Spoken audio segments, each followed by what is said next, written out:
A lição desse sábado, em particular, ela é uma continuidade da lição da semana passada.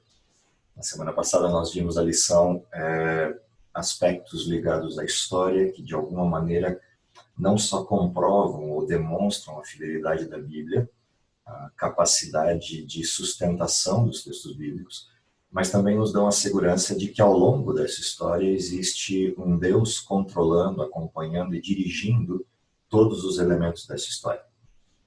Na lição de hoje, a gente continua olhando para a história, mas por um outro aspecto. Em vez de estarmos olhando para uma história que necessariamente passou, a gente também percebe que essa história que aconteceu foi de alguma maneira antecipada por Deus, ela foi contada por Deus antes de acontecer. E o grande problema de olhar para o futuro, de olhar para frente na história e tentar compreender a maneira como Deus a descreveu, são os riscos que a gente corre, exatamente por estar olhando para frente ou por estar vivendo a história que já foi contada por Deus antecipadamente, de a gente errar o alvo na interpretação desses fenômenos ou desses fatos antecipados por Deus. A lição dessa semana, além de olhar para essa questão de como a Bíblia se relaciona com essas questões de profecia, ela também nos faz perceber que o modelo profético possui métodos, possui estruturas, possui referências que nos permitem não só a interpretação correta dos fenômenos, mas acompanhá-los de perto para perceber algumas coisas. Entre elas, perceber que Deus conduz a história com precisão, que Deus antecipa para os seus filhos os acontecimentos da história para lhes produzir segurança. Ou seja, acreditar na Bíblia, acreditar em Deus não é necessariamente um exercício de uma fé cega. Não é uma fé num vazio ou num Deus que não se demonstra, num Deus que não se mostra, mas é a fé num Deus que apresenta a maneira como as coisas se realizam, não só de forma precisa, mas também apresenta essas coisas de maneira tão evidente, tão concreta, tão trabalhada, que os seus filhos podem olhar para frente, mesmo nas coisas que ainda não aconteceram, e ter segurança de que Deus conduzirá a história.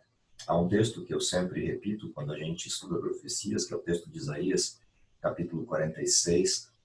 Citei esse texto na semana passada na lição. Esse texto mostra por que a gente tem profecias na Bíblia.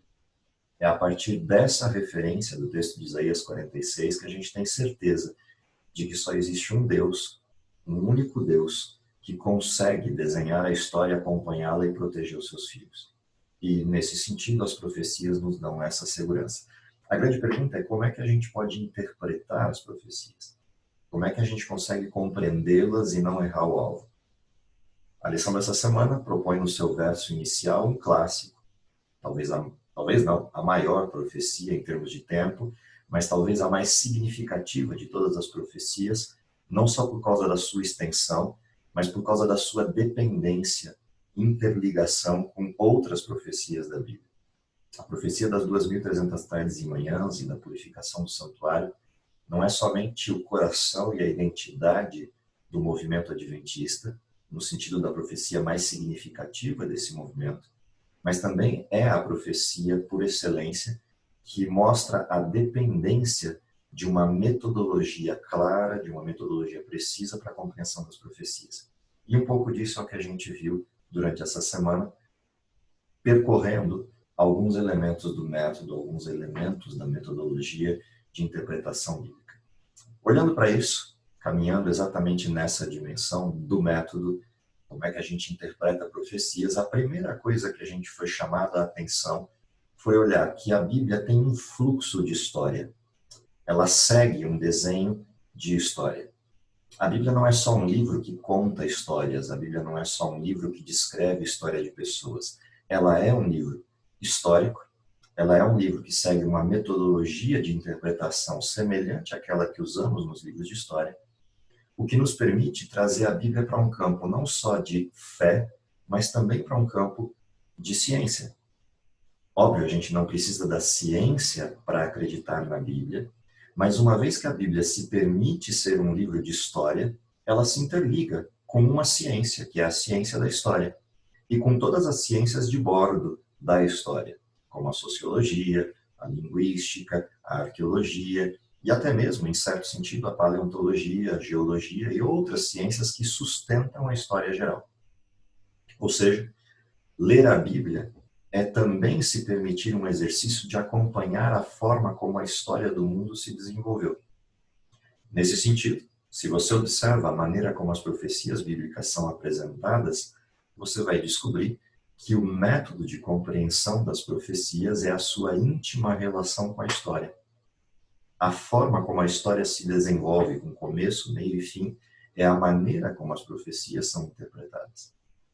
Fomos provocados na lição dessa semana a observar essa história em curso, a observar a maneira como essa história se desenvolveu, e a primeira grande provocação da lição foi observar essa questão da fé e da história se interligando. Eu gosto de observar essa questão da fé a partir da definição que Hebreus 11 dá para a fé, dizendo que a fé é uma certeza e uma convicção, ou até uma certeza convicta, em algumas traduções, do texto de Hebreus 11, verso 1, de duas coisas: aquilo que eu espero que vai acontecer e as coisas que eu não vejo, que ainda não aconteceram ou que estão atrás da janela da história concreta, ou seja, a história por trás da história. E, portanto, quando a gente observa essa questão da fé versus a não fé, uma das coisas fantásticas de observar a história é perceber que do Éden até a redenção, o novo Éden, existe um fluxo de história, um contínuo de história, um desenrolar do tempo, que está todinho pautado na esperança. Ou seja, a humanidade inteira sempre viveu à luz de uma esperança, a expectativa de fatos que deveriam ocorrer. Se a gente observa o Éden está pautado numa história de um Deus que prometia a cada viração do dia vir visitar os seus filhos. E, portanto, Adão e Eva tinham a certeza de que sempre ao final do dia Deus vinha visitá-los. E esperavam por isso. Tanto que no dia em que pecaram, sabiam que Deus viria e, portanto, se esconderam. Quando o pecado foi apresentado a Adão e Eva em toda a sua dimensão, Deus fez uma promessa: eu vou vir outra vez. Só que não agora, não na viração do dia, mas vai haver um momento onde eu vou me apresentar, eu vou vir como alguém à terra para redimi-los do pecado. E a partir daí, todos os filhos que nasceram desde Adão, na sua estrutura familiar havia uma expectativa: será que esse filho que nasceu é o Messias? É o Cristo que deveria vir? Essa história percorreu 4.000 anos até a vinda de Jesus. Se você observa, assim que Jesus veio, cumpriu sua missão, morreu na cruz, ressuscitou, começa um segundo leque de promessas, e esse segundo leque de promessas é: eu vou voltar. E toda a humanidade, a partir daí, vive a expectativa da vinda de Cristo. Ou seja, a Bíblia é um livro cuja história, cujo desenho histórico mostra essa esperança e confirma essa esperança. Se a gente observa esse texto, toda essa história apresentada, inclusive por antecipação, garante aos filhos de Deus a certeza de que Deus continua acompanhando de perto esta história. Portanto, o movimento historicista, o método historicista, a forma de olhar para a Bíblia como um livro histórico, nos permite acreditar, nos desenvolve a fé e nos deixa mais robustos nessa fé. Se você observa esse desenho, a história profética bíblica, a maneira como a Bíblia tem garantido essa historicidade, também nos permite perceber em algumas dessas profecias clássicas o desenrolar dessa história antecipada como um spoiler da história para a gente, também num desenho muito preciso de tempo e de cronologia. Por exemplo, as profecias de Daniel, a partir da descrição dos reinos em Daniel capítulo 2 ou capítulo 7, a forma como eles se sucedem e as características precisas de como esses reinos se representariam na história, nos permitem acreditar que não só Deus conhece a história por antecedência, mas que, vivendo essa história, nós podemos confiar que, a despeito das dificuldades que enfrentamos nesse mundo, temos a proteção de Deus. Quando Deus nos mostra a maneira como Babilônia ascende como império e depois decai, como Medo-Pérsia surge, como a Grécia surge, como seu primeiro rei é manifesto, como a divisão do Império Grego em 4 partes é apresentada, não há razão para duvidar de que Deus já sabia de todos esses detalhes e, portanto, mesmo vivendo dificuldades como o povo cristão viveu debaixo da tutela do Império Romano, ainda assim era possível acreditar que Deus viria e redimiria o seu povo. Portanto, nós vivemos sempre baseados na confiança de um Deus que não nos abandonou. Se você observa essa questão da historicidade, ela não só é rigorosa na descrição, mas também é rigorosa no tempo.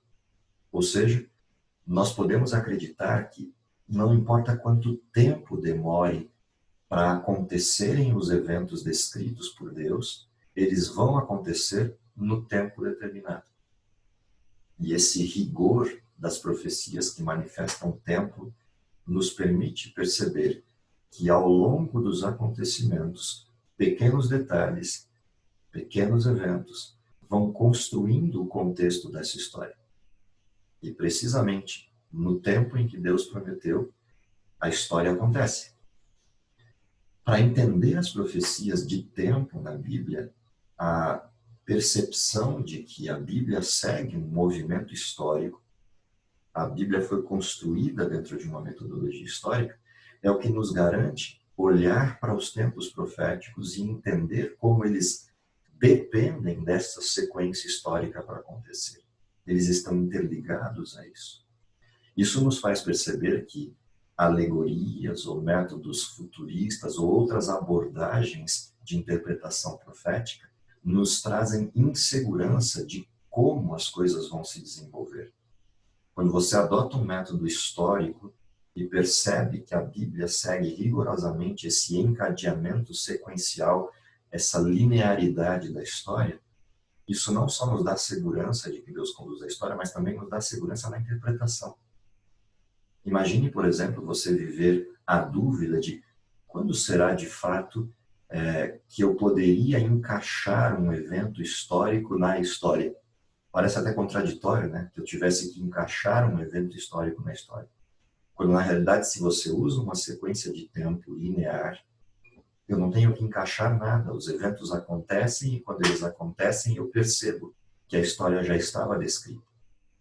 Eu percebo o rigor da quantidade de tempo de cada uma das profecias. Tivesse o povo de Israel prestado atenção nisso, e eles não teriam sido pegos de surpresa quando o Messias surgiu, havia uma profecia precisa para esse tempo, descrevendo 490 anos de expectativa. Se eles tivessem prestado atenção nisso, quando Jesus nasceu, estariam esperando. Quando Jesus foi batizado, estariam assistindo. Quando Jesus foi crucificado, estariam festejando a redenção. Em lugar disso, por se distanciarem do modelo, perderam a referência. Aliás, se tivessem seguido o modelo de fato, talvez até a forma como Jesus tivesse conduzido o seu ministério e a maneira como eles teriam recebido teria se alterado por completo. Afinal de contas, havia uma promessa de um Messias como um rei, e eles acabaram recebendo um Messias sofredor.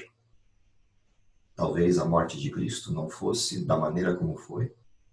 Poderia ter sido uma entrega voluntária em outro contexto.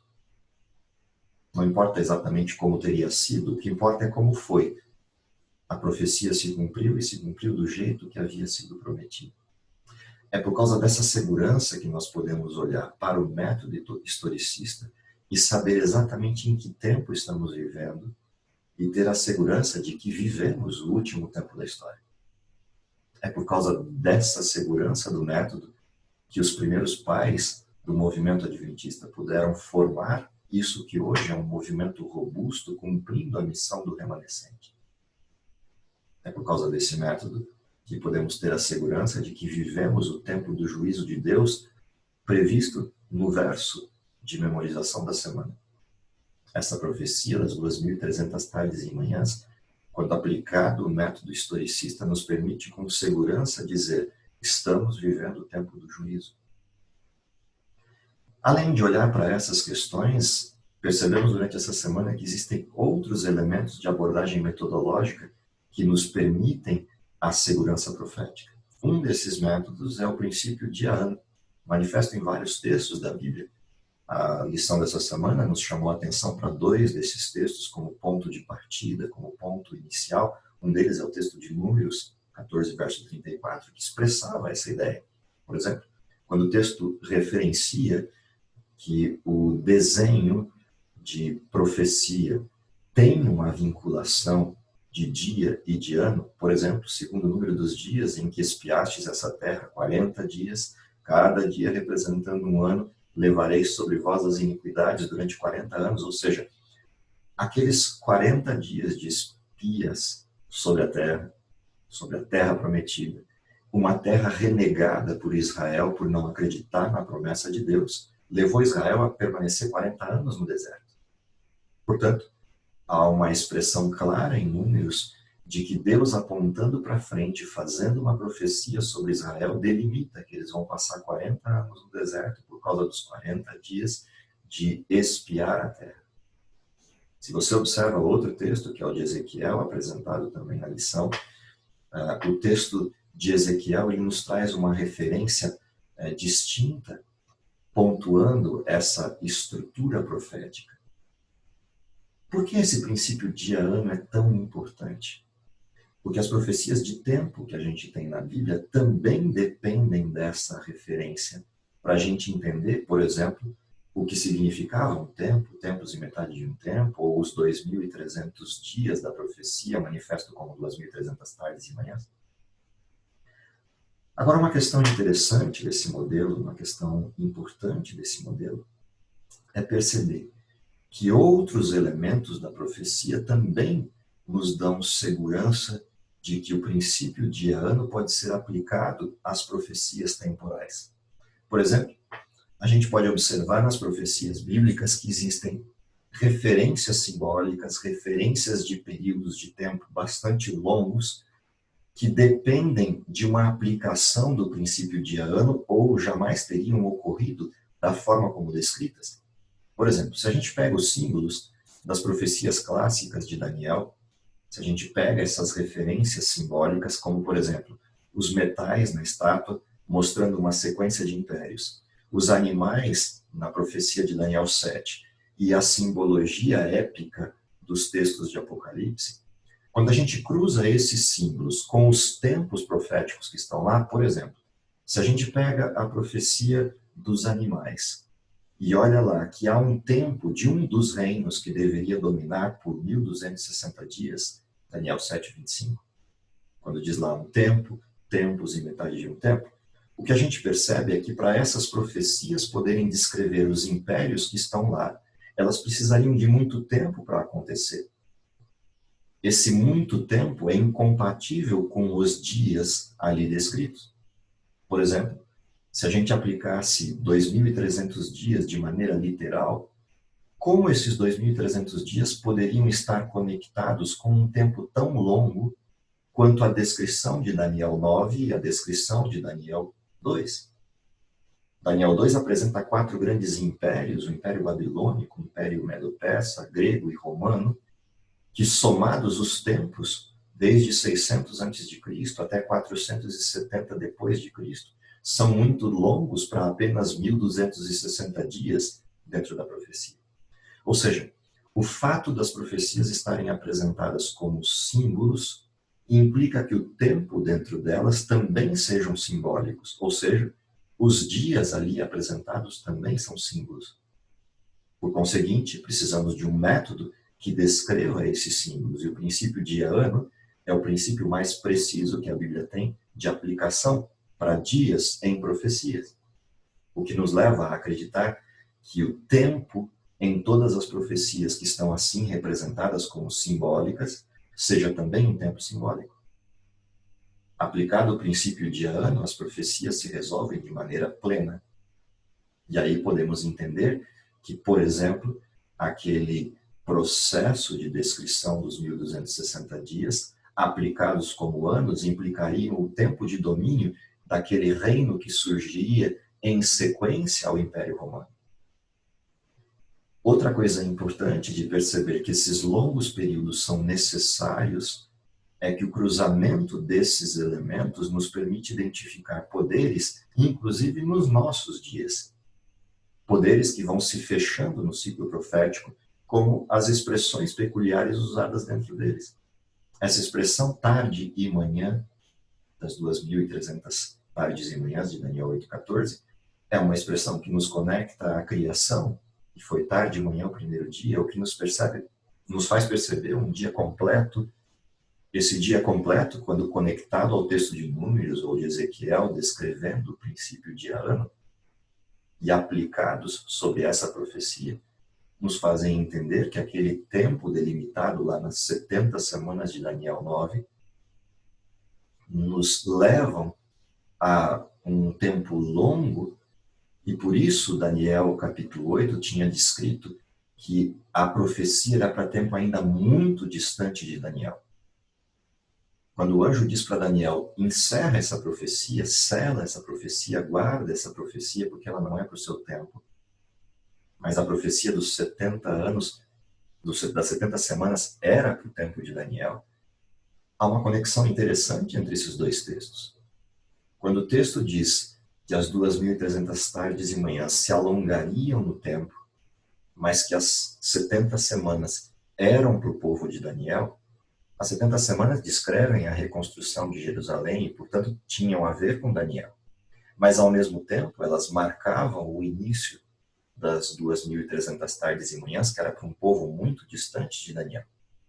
Quando a gente liga esses textos e percebe que esse tempo interdependente dessas duas profecias se alongaria por muito tempo, isso nos faz olhar para um outro período da história, para um outro poder.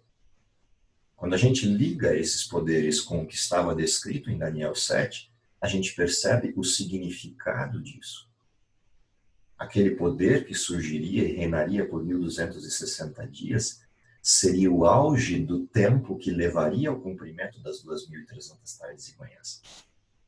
E aí as profecias vão se conectando uma a outra, o que nos permite olhar, por exemplo, o que a lição nos trouxe como provocação. Quem é o chifre pequeno que aparece em Daniel e como é que a gente consegue encontrá-lo na história? É só quando a gente percebe essa metodologia histórica somada ao princípio de ano que nós somos capazes de observar a sequência desses elementos e as comparações que eles vão apresentando. Por exemplo, a conexão entre Daniel 7 e Daniel 8, o chifre pequeno que aparece em Daniel 7 e o chifre pequeno que aparece em Daniel 8, o chifre pequeno de Daniel 7 tem referências similares ao de Daniel 8. Se isso é real, então a história dos dois textos, na realidade, são repetições de modelo. A mesma história contada em Daniel 2 é repetida em Daniel 7, repetida em Daniel 8 e confirmada em Daniel 9. Essa conexão de comparações paralelas entre os textos nos fazem perceber, por exemplo, que o chifre de Daniel 7 tem características semelhantes ao de 8 em o fato de que os dois são descritos, há poderes perseguidores ligados ao chifre pequeno nos dois textos. Os dois textos referenciam que esse chifre pequeno produz blasfêmias, fala com arrogância. O alvo desse chifre pequeno nos dois textos é o povo de Deus numa perseguição implacável contra o povo de Deus. Também nos dois textos a gente percebe aspectos de tempo que se sobrepõem. No capítulo 7 é dito que esse chifre pequeno reina por um tempo ou governa por um tempo determinado.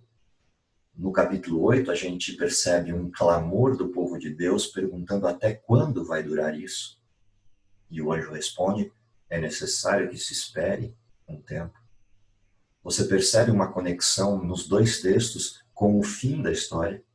Por exemplo, Daniel 7 apresenta que depois do chifre pequeno é que o fim da história chega, tempo do fim.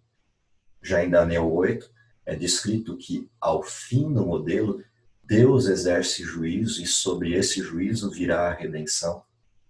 Portanto, ambos os textos nos ligam ao final dos tempos. Também a gente percebe no chifre pequeno uma atuação sobrenatural na quebra desse poder, tanto no capítulo 7 quanto no capítulo 8. Ou seja, o chifre pequeno, nos 2 capítulos, aponta para a mesma direção e para um tempo agudo na história em que perseguições e assolações caíam sobre o povo de Deus. Outra coisa interessante é a gente perceber que o chifre pequeno ele teria que surgir num tempo específico, depois que caíssem 3 reinos na história, o que nos leva de novo à questão historicista da Bíblia.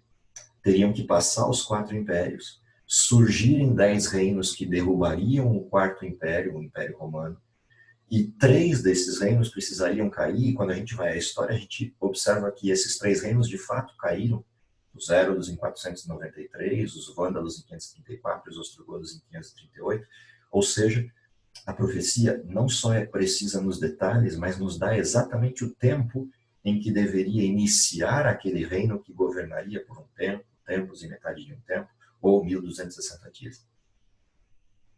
Também é por causa do princípio dia-ano que a gente consegue com precisão estabelecer o tempo de domínio, ou seja, um tempo, tempos e metade de um tempo equivalem-se na profecia a tempo determinado.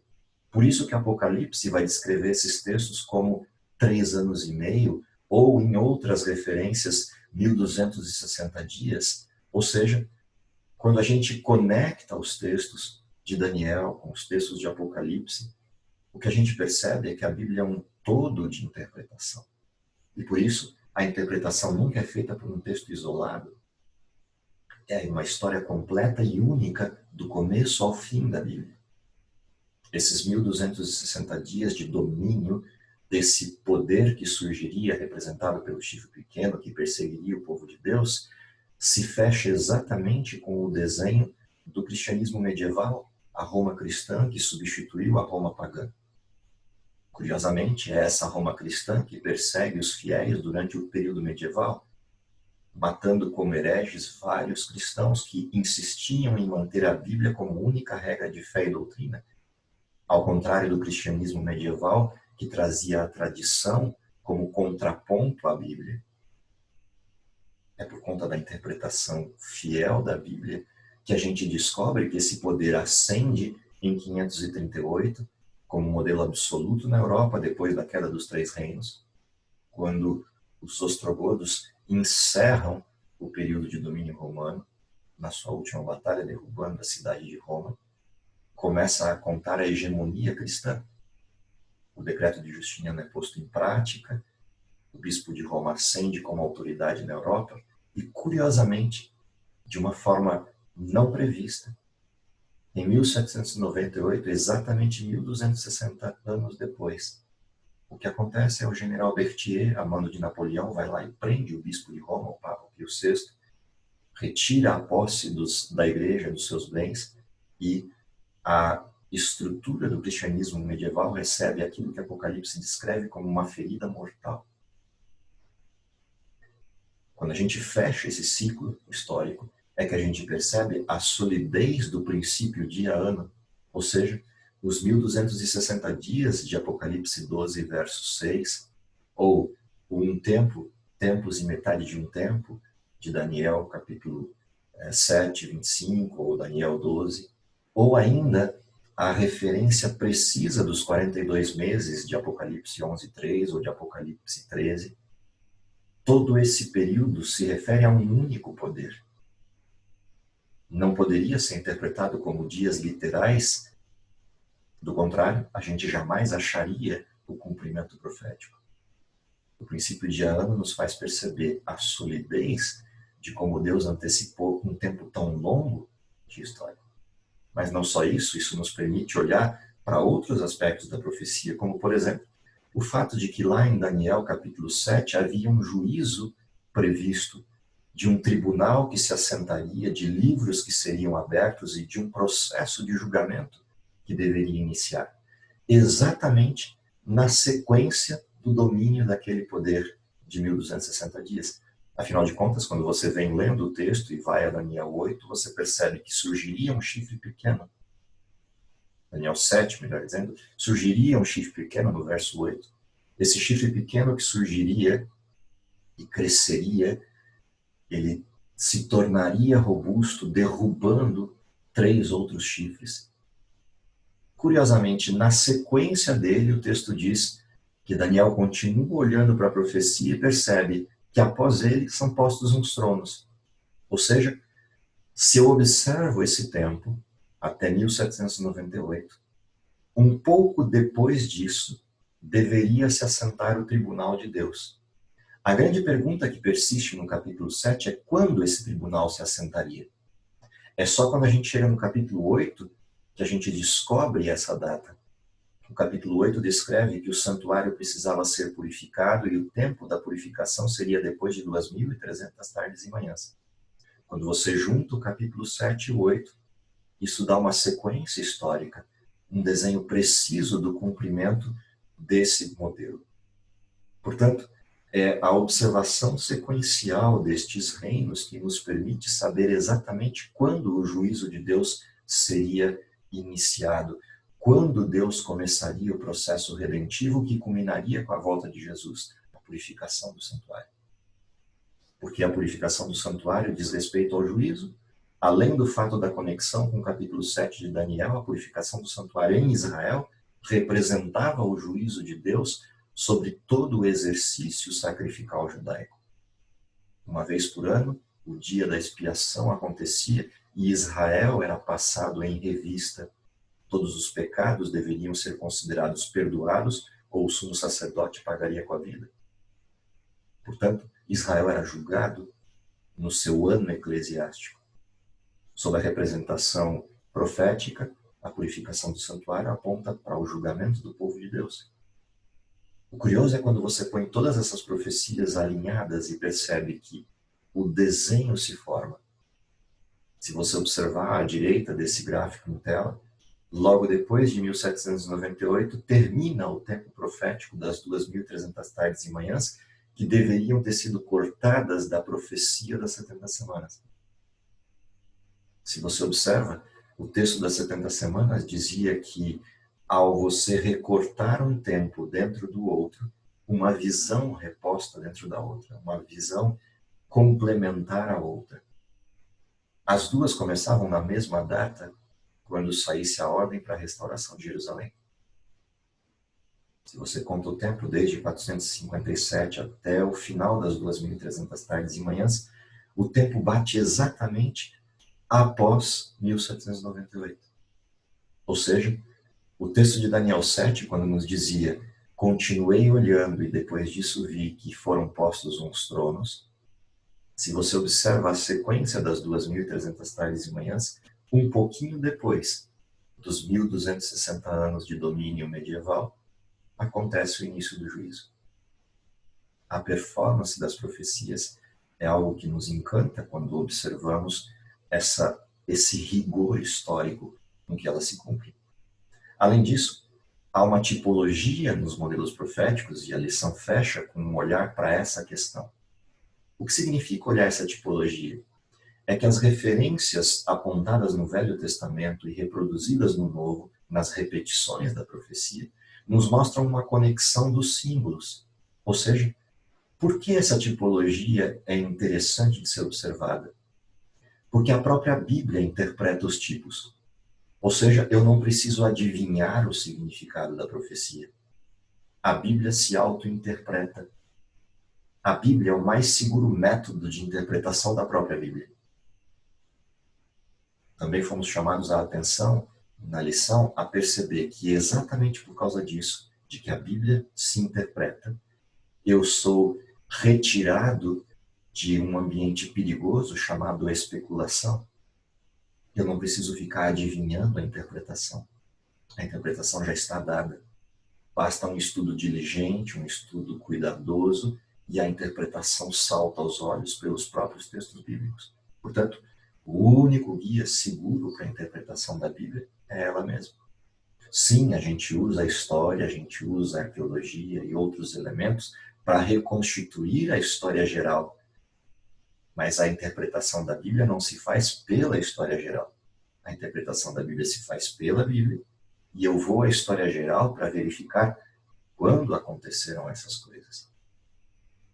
Nunca ao contrário. Ou seja, mesmo que a história geral não tenha apresentado todos os elementos da Bíblia, por acompanharmos a história há tanto tempo, a gente aprendeu que a história vai sempre a reboque da Bíblia. Ou seja, coisas que a história dizia que jamais poderiam ter ocorrido, como a Bíblia disse, passado algum tempo, a arqueologia acaba descobrindo que a Bíblia tinha razão. Ou seja, quando a Bíblia nos garante que fé significa ter certeza das coisas que ainda não vimos e daquelas que ainda esperamos, há uma razão para isso. A razão é: a história vem depois da Bíblia. A história vem na carona da Bíblia. A história segue um modelo de pesquisa humana, mas a Bíblia não. A Bíblia segue um modelo sobrenatural divino. Portanto, quando olhamos para a história e vemos que as coisas que a Bíblia disse acontecem, isso nos dá segurança para aquelas que ainda não ocorreram. Ou mais do que isso, nos dá segurança para coisas que ainda não foram descobertas. Por exemplo, questiona-se muito elementos fantásticos da Bíblia, como a Arca de Noé e o dilúvio. Apesar da arca nunca ter sido encontrada, há evidências sólidas no mundo geológico a respeito de um dilúvio universal. Poderia eu acreditar que Noé foi salvo dentro de uma arca cheia de bichos dentro? Por causa das outras profecias e do modelo histórico que a Bíblia tem apresentado ao longo do tempo e se confirmado, mesmo eventos como esse, que a gente não tem a confirmação histórica por não ter encontrado a arca, são passíveis de serem acreditados. Por que a Bíblia estaria certa em tudo menos nisso? Deus não erra, Deus não muda, e independente do fato de a gente confirmar determinados eventos ou não, eu diria que é apenas uma questão de tempo. Na tipologia, há elementos bastante interessantes de observar. A lição trouxe alguns textos de como essa tipologia se confirma no Velho e no Novo Testamento e como a Bíblia é quem confirma esses tipos. Por exemplo, o texto de Mateus 12:40 nos faz olhar para trás na história de Jonas, que permaneceu no ventre de um peixe durante 3 dias, como um tipo do que aconteceria com Cristo permanecendo morto durante 3 dias. E há que se lembrar que, dentro desse contexto, a morte de Cristo, ela apresenta de forma inclusiva 3 dias. Jesus morreu na sexta-feira, persiste morto na sexta, no sábado e ressuscita ao domingo de manhã. Portanto, há um tipo que faz uma metáfora com Cristo preso à morte. Assim como a tipologia do cordeiro, apresentada em João 19:36, quando você vai aos textos de Êxodo e de Números, como referenciado em tela, você verifica que o cordeiro sacrificial não poderia ter seus ossos quebrados, como um símbolo perfeito do Cristo que seria morto e não teria seus ossos quebrados. E a grande pergunta é: por que isso? Porque o costume romano era quebrar os ossos das pernas dos sujeitos que estavam crucificados para acelerar o seu processo de morte. Mas como Cristo morreu muito rápido, isso não só surpreendeu os soldados romanos, como evitou que ele tivesse os ossos quebrados. E é interessante observar a conexão precisa entre o símbolo do cordeiro e o cordeiro verdadeiro do Cristo. João capítulo 3 nos mostra outra simbologia, assim como a serpente foi levantada, Cristo seria levantado no madeiro, uma serpente de bronze levantada em uma haste salvou o povo de Israel do veneno daquelas víboras no deserto, assim como Cristo salvaria do pecado um veneno consumidor no futuro. A tipologia de Romanos, apresentando os 2 Adãos, o primeiro Adão como tipologia da criação e da queda, o segundo Adão como tipologia da redenção, a recriação e a salvação. João 1:29 também faz uma conexão direta entre o cordeiro como símbolo do Cristo, o cordeiro de Deus. Essa resolução de tipo e antítipo na Bíblia, ela está em vários textos. Como a gente acerta essa tipologia e não fica criando símbolos variados que não tenham nenhuma segurança? Simples. Vá à Bíblia e veja os tipos que foram interpretados por ela mesma. A gente não precisa ficar inventando histórias. A Bíblia é segura na forma de sua interpretação. O que tudo isso nos provoca a fazer? Por que todas essas referências estão aí dadas para a gente enquanto modelo? Na realidade, o ser humano, desde sempre, tem uma curiosidade por mistérios. Essa curiosidade tem um aspecto bom, nos leva ou nos impulsiona a estudar e descobrir coisas. Deus nos criou como seres aprendentes. É a expansão da mente e o aprendizado que nos permite a realização e a alegria de descobrir coisas novas. Porém, o pecado deturpa isso e há um perigo de que nós sejamos lançados à especulação. Portanto, a grande questão de observar a Bíblia e a sua forma de interpretação correta é nos distanciarmos dessa especulação. Eu gostaria de fechar a lição de hoje com um texto, que é o texto de Ellen White, que abriu o desenho de estudo da lição. Devemos ver a história, na história, o cumprimento da profecia, estudar as operações da providência nos grandes movimentos reformatórios e entender o progresso dos acontecimentos ao ver as nações mobilizando-se para o combate final do grande conflito.